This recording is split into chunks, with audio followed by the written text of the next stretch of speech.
আসসালামু আলাইকুম প্রিয় দর্শক, সবাই কেমন আছেন? চলে আসলাম এই মুহূর্তে আরও একটি গুরুত্বপূর্ণ আবহাওয়ার খবর নিয়ে। আগামীকাল মঙ্গলবার 30শে জুলাই দেশের দক্ষিণাঞ্চলের দিকে ধেয়ে আসছে প্রচণ্ড বেগে ভারী বৃষ্টি।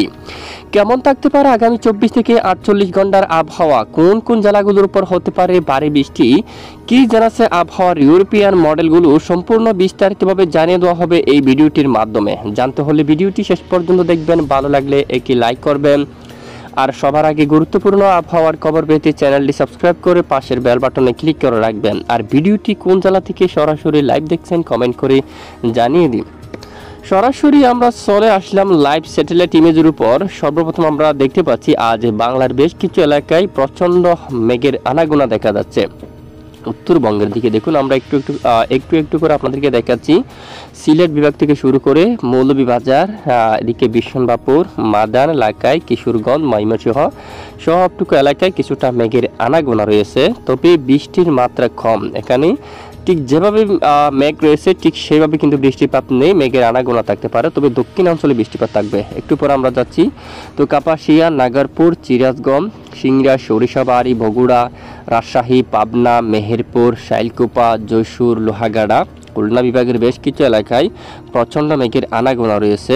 এবং এদিকে ফরিদগঞ্জ, মতিরহাট, সেনবাগসহ এখানে বেশ কিছু এলাকায় আকাশ মেঘাচ্ছন্ন থাকতে পারে, এবং ত্রিপুরা অঞ্চলীয় আকাশ মেঘাচ্ছন্ন। আমরাপুর এবং আগরতলা এখানে দেখুন সবটুকু এলাকায়, আমবাচার উপর এবং মগেবাড়ি, খাগড়াছড়ির দিকে, পরিচুরি, চট্টগ্রাম বিভাগের সমস্ত অঞ্চলে আকাশ প্রচণ্ড মেঘাচ্ছন্ন অবস্থায় দেখা যাচ্ছে। চট্টগ্রাম বিভাগের একদম দক্ষিণ অঞ্চলে টেকনাফ, কক্সবাজার, ওকেয়া, চ্যানমার্টিং, এই যে চট্টগ্রাম বিভাগের দক্ষিণ উপকূলীয় আকারে বেশ কিছু এলাকায় বর্ষাকাল থেকে কক্সবাজার অনেক এলাকায় হালকা মাঝারি বৃষ্টিপাত দেখা গেছে। এখনো গুড়ি গুড়ি বৃষ্টিপাত কিন্তু চলমান রয়েছে।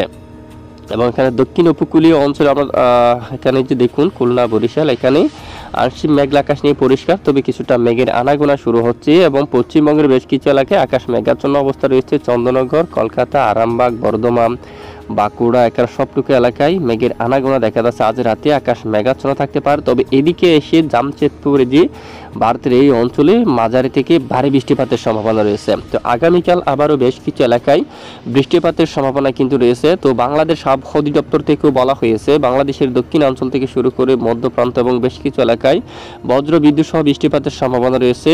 তো আমরা একটু আপনাদেরকে বৃষ্টিবাহী মোড়ে গিয়ে দেখিয়ে দিচ্ছি। তো ইতিমধ্যে আমরা সরাসরি বৃষ্টিবাহী মোড়ে চলে যাচ্ছি, এরপর আমরা বায়ু মোড়ে যাবো এবং তাপমাত্রা কেমন থাকবে তা দেখব। তো সর্বপ্রথম আমরা বৃষ্টি মোড়ে দেখতে পাচ্ছি মঙ্গলবার 30শে জুলাই বর্ষাকাল থেকে যদি আমরা একটু লাইভ ট্রেকিং করে দেখি, আগামীকাল দেখুন বেশ কিছু এলাকায় বৃষ্টিপাতের সতর্কতা উঠে আসছে। সর্বপ্রথম দেখা যাচ্ছে এদিকে দেখুন এই অঞ্চলে বৃষ্টিপাতের সম্ভাবনা রয়েছে।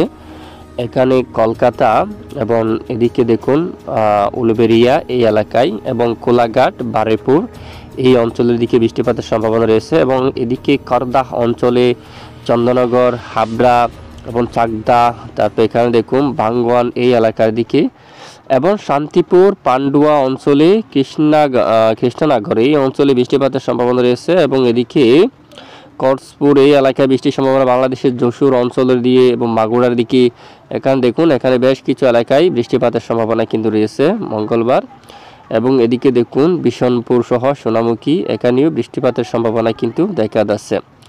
এবং এরপরে আরও বৃষ্টিপাতের সম্ভাবনা দেখতে পাচ্ছি বাংলাদেশের একদম দক্ষিণ উপকূলীয় অঞ্চলে। এখানে দেখি বৃষ্টি কতটুকু, এই যে যদি আরও সারাদিন একটু লাইভ ট্রেক করে আমরা দেখি, পরবর্তীতে আরও বৃষ্টির মাত্রা বাড়ছে। সকাল নাগাদ এখানে বৃষ্টিপাতের সম্ভাবনা থাকছে বেশ কিছু এলাকা জুড়ে। টেকনাফের দিকে এখানে মাঝারি থেকে ভারী বৃষ্টিপাতের সম্ভাবনা রয়েছে আগামীকাল মঙ্গলবার 30শে জুলাই নাগাদ। এবং এদিকে আমরা আরও দেখতে পাচ্ছি কক্সবাজারের দিকে এখানে বৃষ্টিপাতের সম্ভাবনা রয়েছে। তারপর উকিয়া এলাকায় এবং চ্যানমার্টিং সহ মহেশখালীর উপর, বদরখালী এবং এখানে সমুদ্রের উপর একটু ভারী বৃষ্টিপাতের সম্ভাবনা রয়েছে। কুতুবদিয়া আর একটু পাহাড়ি এদিকে তানসি, রামালি, কদম এদিকে এবং রোয়াঙ্গাছড়ি, সাতকানিয়া, চট্টগ্রাম এবং এর আশেপাশে অনেক এলাকায়, রাঙ্গামাটি সহ এখানে আরও বেশ কিছু এলাকায় বৃষ্টিপাতের সম্ভাবনা কিন্তু দেখা যাচ্ছে। পশ্চিমবঙ্গের উপর ব্যাপক বৃষ্টিপাত আমরা যাচ্ছি, তার আগে এদিকে একটু আমরা ক্লিয়ার করে নিই।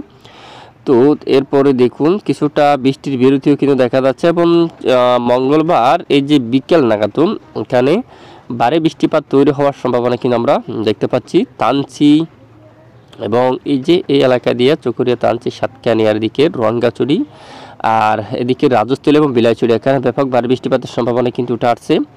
রাঙ্গামাটি, লংগুদু এবং কাকড়াছড়ি, দিঘিনালা, মানিকছড়ি এই যে সবটুকু এলাকায়, মগিয়াবাড়ি রয়েছে এখানে, চিলসার বাজার, এই যে এখানে বেশ কিছু এলাকায় মাঝারি থেকে ভারী বৃষ্টিপাতের আবার দিয়েছে অলরেডি আবহাওয়ার ইউরোপিয়ান মডেলগুলো।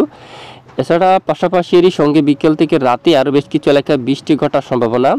ঢাকা বিভাগের কিছু কিছু অঞ্চল জুড়ে, এদিকে শিবচর, মাদারীপুর, মুন্সিগঞ্জ এই এলাকার দিকে বৃষ্টিপাতের সম্ভাবনা রয়েছে। পাশাপাশি নরসিংদীর দিকেও রয়েছে এবং কাতিয়া দিয়ে এখানে বৃষ্টিপাতের সম্ভাবনা দেখা যাচ্ছে। এবং এদিকে দামরাই, নাগারপুর, তারপর এখানে টাঙ্গাইল, কালীহাটির উপর, বালুকা এখানে মাঝে মাঝে আরও অনেক এলাকায় বৃষ্টিপাতের সম্ভাবনা কিন্তু দেখা যাচ্ছে। এরপরে যে বৃষ্টির সম্ভাবনা, এখানে পশ্চিমবঙ্গের অনেক এলাকায় বৃষ্টিপাতের সম্ভাবনা কিন্তু উঠে আসছে। চট্টগ্রাম বিভাগের পাশাপাশি এদিকেও বেশ কিছু এলাকায় বৃষ্টিপাতের সতর্কতা কিন্তু দেখা যাচ্ছে। আমরা একটু ম্যাপটা আর একটু ছোটো করে আপনাদেরকে দেখিয়ে দিচ্ছি, যে দেখুন ঠিক এদিকেও বৃষ্টিপাত তৈরি হওয়ার প্রবল সম্ভাবনা। আগামী 24 ঘন্টার মধ্যে কোলাঘাট, তামলুক, উলুবেড়িয়া, কলকাতা সহ এখানে আরও বেশ কিছু এলাকায়, বালিচাক থেকে শুরু করে আরও এখানে বেশ কিছু এলাকায়, খারদা, হাবড়া সহ সাতক্ষীরা এখানে বেশ কিছু এলাকায় মাঝারি থেকে প্রবল বেগে ভারী বৃষ্টিপাত থাকার সম্ভাবনা কিন্তু রয়েছে। মূলত আগামীকাল 30 জুলাই বেশ কিছু এলাকায় বৃষ্টির আভাস কিন্তু উঠে আসছে অলরেডি। এরই মাঝে আরও একটি বৃষ্টির সম্ভাবনা দেখতে পাচ্ছি আমরা মৌলভীবাজার, তারপর বালাগঞ্জ এবং সিলেট চাতক বাজার অঞ্চলে, তারপর কুলাউড়া, ধর্মনগর, কুমারঘাটের দিকে এবং আরও অনেক এলাকায়, এখানে বেশ কিছু এলাকায়, চিলসার, এখানে আরও বেশ কিছু এলাকায় মাঝারি থেকে ভারী বৃষ্টিপাতের সম্ভাবনা কিন্তু রয়েছে। এবং এরপরে বুধবার 31 জুলাই নাগাদ চট্টগ্রাম বিভাগের বেশ কিছু এলাকায় ভারী বৃষ্টিপাতের সম্ভাবনা। আবারও বৃষ্টির কবলে পড়ছে চট্টগ্রাম বিভাগের উপকূলীয় বেশ কিছু অঞ্চল। দেখুন এদিকে সেনবাগ, ফরিদগঞ্জ, কুমিল্লা, মতিরহাট, বরিশাল এই সবটুকু এলাকায়, হাতিয়া এবং এখানে সন্দ্বীপ এদিকে ভারী বৃষ্টিপাত থাকার সম্ভাবনা। সন্দ্বীপের উপর এদিকে ভারী বৃষ্টিপাত থাকার সম্ভাবনা মূলত 30 তারিখ এবং 31 তারিখ। এই যে চকরিয়া, কুতুবদিয়া, চট্টগ্রাম এবং নাইক্ষ্যংছড়ি সহ মহেশখালী, টেকনাফ বাংলাদেশের দক্ষিণ উপকূলীয় অঞ্চলগুলোর উপর মাঝারি থেকে ভারী বৃষ্টিপাত থাকার সম্ভাবনা রয়েছে 31 জুলাই। এছাড়া 31 জুলাই বাংলার আরও বিভিন্ন অঞ্চলে বৃষ্টিপাতের সম্ভাবনা। খুলনা, বরিশাল বিভাগের বিভিন্ন অঞ্চলে, ঢাকা বিভাগের কিছু কিছু স্থানে, পশ্চিমবঙ্গের উপর বৃষ্টিপাতের সম্ভাবনা। এবং বৃহস্পতিবার 1 তারিখ অগাস্ট মাসের 1 তারিখ নাগাদ চট্টগ্রাম বিভাগের বেশিরভাগ এলাকায় ভারী বৃষ্টিপাত থাকার সম্ভাবনা রয়েছে। তো দেখুন আপনাদেরকে সতর্ক করা হচ্ছে আগে থেকে, বৃষ্টির কবলে পড়তে যাচ্ছে চট্টগ্রাম বিভাগের বেশ কিছু অঞ্চল, তো অবশ্যই সাবধানতা অবলম্বন করবেন। এরপরেও আমরা একটু বাইরের যাত্রা মোড়ে যাব। এই যে হাওয়ার দাপট কীরকম রয়েছে, বর্তমান আবহাওয়ার পরিস্থিতি যে আমরা একটু দেখি। বঙ্গোসাগর উত্তাল রয়েছে, এখনও পর্যন্ত শান্ত পরিবেশ নেই। হাওয়ার বেগ দেখুন ঘন্টায় প্রায় 49 কিলোমিটার, 48 কিলোমিটার এরকম বেগে হাওয়ার বেগ কিন্তু রয়েছে। ঝড়ো বাতাস কিন্তু রয়েছে এখানে কলাপাড়া থেকে শুরু করে মঠবাড়িয়া, লালমোহন এবং নিজে উপকূলীয় সবটুকু অঞ্চলে ঘন্টায় 46 কিলোমিটার বেগে ঝড়ো বাতাস কিন্তু রয়েছে। এবং এদিকে দেখুন সবটুকু এলাকায় কিন্তু দমকা বাতাস উপকূলীয় অঞ্চলে, তবে পাহাড়ি অঞ্চলের দিকে বাতাসের মাত্রা কম রয়েছে। একদম উপকূলীয় অঞ্চল দিয়ে নদীবন্দরের উপর এখানে দমকা বাতাস থাকছে। এবং মঙ্গলবার 30 জুলাই যদি একটু দেখি, সারাদিন সকাল থেকে যদি সারাদিন ল্যাপ ট্রেক করি, এই যে সকালে হাওয়ার বেগ এদিকে কিছুটা কম থাকলেও পরবর্তীতে বিকেল নাগাদ একটু একটু করে বাড়তে আসছে আবারও 40 কিলোমিটার বেগে দক্ষিণ উপকূলীয় অঞ্চল বেগে হাওয়ার দাপট কিন্তু থাকতে পারে। অন্যান্য এলাকায় স্বাভাবিক অবস্থায় থাকার সম্ভাবনা রয়েছে। এরপরে যদি দেখি বুধবার 31 জুলাই সমুদ্রে কিন্তু 46 কিলোমিটার বেগে দমকা ঝোড়া হাওয়া কিন্তু থাকবে, হাওয়ার বেগ কিন্তু থাকবে, দমকা বাতাস থাকবে। উপকূলীয় অঞ্চলে এখানে স্বাভাবিক আকারে বাতাসের গতিমাত্রা থাকার সম্ভাবনা কিন্তু রয়েছে। তো এই হচ্ছে যে বঙ্গোসাগরের পরিস্থিতি, সমুদ্র অঞ্চল কিন্তু উত্তাল থাকতে পারে এখানে। এবং বৃহস্পতিবার 1 তারিখ থেকে ব্যাপক আকারে দেখুন বাতাস কিন্তু এখানে ছড়িয়ে যাচ্ছে এবং এখানে ভারী মেঘ জমাতে পারে, ভারী বৃষ্টিপাত 1 তারিখ নাগাদ বাংলাদেশের দক্ষিণ চট্টগ্রাম বিভাগের বেশ কিছু এলাকায় মাঝারি থেকে ভারী বৃষ্টিপাত থাকার সম্ভাবনা কিন্তু অলরেডি উঠে আসছে। এখানে বায়ুমোট থেকেও কিন্তু আমরা দেখতে পাচ্ছি ভারী বৃষ্টিপাতের সম্ভাবনা।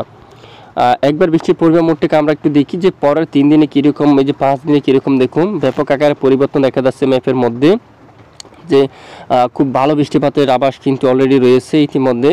পরের 3 দিনেও বৃষ্টিপাতের সম্ভাবনা এবং পরের 5 দিনে বাংলার বেশ কিছু অঞ্চল জুড়ে ভারী বৃষ্টিপাতের সম্ভাবনা। চকরিয়া থেকে শুরু করে নাইক্ষ্যংছড়ি, কুতুবদিয়া, চট্টগ্রাম, ফটিকছড়ি উপজেলা, খাগড়াছড়ি, সেনবাগ, মতিরহাট, ফরিদগঞ্জ, কুমিল্লা, আমরাপুর, আমবাসা সবটুকু জেলায় বরিশাল, পিরোজপুর, মঠবাড়িয়া, কলাপাড়া, লালমোহন, শিবনগর থেকে শুরু করে খুলনা, এখানে একাধিক জেলায় দেখুন। ঢাকা বিভাগের বেশ কিছু এলাকায় এখানেও মাঝারি থেকে ভারী বৃষ্টিপাতের সম্ভাবনা কিন্তু রয়েছে। আর পশ্চিমবঙ্গের এদিকে দেখুন পরের 5 দিনে, মূলত পরবর্তী 5 দিনে যে বৃষ্টির পরিমাণ দেখুন, কলকাতা এবং খর্দা প্রায় 173 মিলিমিটার, 163 মিলিমিটার, চন্দ্রনগর 134 মিলিমিটার, হাবড়ায় 125 মিলিমিটার এরকম করে বৃষ্টিপাত থাকতে পারে। Pirojpur 156 millimetre, Mathbaria 171 millimetre, Kalapara 165 millimetre, Lalmohan 73 millimetre, মতিরহাটে 188 মিলিমিটার এরকম বৃষ্টিপাত থাকার সম্ভাবনা রয়েছে। উত্তরাঞ্চলে বৃষ্টির মাত্রা কম থাকতে পারে। রংপুর, কালাই, ময়মনসিংহ, রাজশাহী এই অঞ্চলে বৃষ্টির মাত্রা কম থাকতে পারে। সবচেয়ে ভালো বৃষ্টিপাত খুলনা, কলকাতা, ঢাকায় এবং এদিকে চট্টগ্রাম বিভাগের উপর সবচেয়ে বেশি বৃষ্টিপাত থাকার সম্ভাবনা কিন্তু আমরা দেখতে পাচ্ছি। কেমন থাকতে পারে দিনের তাপমাত্রা? একবার তাপমাত্রা যদি আমরা একটু লক্ষ্য করি, মঙ্গলবার 30শে জুলাই নাগাদ দেখুন তাপমাত্রা, উত্তরে তাপমাত্রা বেশি থাকতে পারে। রংপুর, গুয়াহাটি এবং এদিকে টুরা, আলিপুরদুয়ার, শিলিগুড়ি সহ উত্তরবঙ্গের বেশ কিছু এলাকায় তাপমাত্রা একটু বেশি থাকতে পারে। সিলেট, ময়মনসিংহ এখানে, আর এদিকে ঢাকা সহ বাংলাদেশের অন্যান্য এলাকায় এখানে 30 কিলোমিটার অঞ্চলে এই যে 30 ডিগ্রি সেলসিয়াস তাপমাত্রা থাকতে পারে। উত্তরে প্রায় 34 ডিগ্রি সেলসিয়াস, 25 ডিগ্রি সেলসিয়াসের তাপমাত্রা থাকবে। আর দক্ষিণাঞ্চলে 30 ডিগ্রি সেলসিয়াসে তাপমাত্রা থাকার সম্ভাবনা রয়েছে। এরই মাঝে অস্বস্তিকর গুমট ব্যবসা গরম থাকার সম্ভাবনা কতটুকু? আমরা সরাসরি যাব চরম প্রবাস রিপোর্টে। এখান থেকে আমরা দেখে নেব কোন কোন জেলাগুলোর পর গরম রয়েছে। তো একটু আমরা যদি দেখি 29শে জুলাই নাগাদ উত্তরবঙ্গের বেশ কিছু এলাকায় অস্বস্তিকর গুমট ব্যবসা গরম কিন্তু দেখা যাচ্ছে। রংপুরে, কালাই অথবা ময়মনসিংহ বিভাগের বিভিন্ন অঞ্চল জুড়ে, এদিকে রাজশাহীর উপর এবং এদিকে দেখুন বালুরঘাট, ঘোড়ারঘাট অঞ্চলে, দিনাজপুরের উপর, ঠাকুরগাঁওর উপর এবং এদিকে রাজীবপুর, গাইবান্ধার উপর উত্তরবঙ্গের বেশ কিছু এলাকায় গরম কিন্তু রয়েছে। দক্ষিণাঞ্চলের মূলত স্বাভাবিক অবস্থা রয়েছে, তেমন গুমট গরম নেই। আগামীকাল 30শে মঙ্গলবার থেকে অনেকটাই কমে আসতে পারে দক্ষিণাঞ্চল সহ মধ্য অঞ্চল। এখানে উত্তর একদম রংপুর, পূর্ণিয়া, এই যে শিলিগুড়ি অথবা আলিপুরদুয়ার, এখানে পঞ্চগড়ের দিকে, ঠাকুরগাঁও, দিনাজপুর এদিকে, কৃষ্ণাগঞ্জ, তারপর এখানে কারানদিঘি এই অঞ্চলে কিছুটা ব্যবসা গুমট গরম থাকতে পারে। অন্যান্য এলাকায় স্বাভাবিক অবস্থা থাকতে পারে, তেমন গুমট গরম নেই। এবং 31 তারিখ 1 তারিখ দেখুন বাংলা জুড়ে গরমের মাত্রা অনেকটাই কমে যেতে পারে। দেখুন এ হচ্ছে আজকের আবহাওয়ার গুরুত্বপূর্ণ রিপোর্ট। তো প্রতিদিন নিয়মিত সঠিক খবর সবার আগে পেতে আমাদের সঙ্গে থাকবেন। আর এতক্ষণ আমাদের সঙ্গে থাকার জন্য ধন্যবাদ।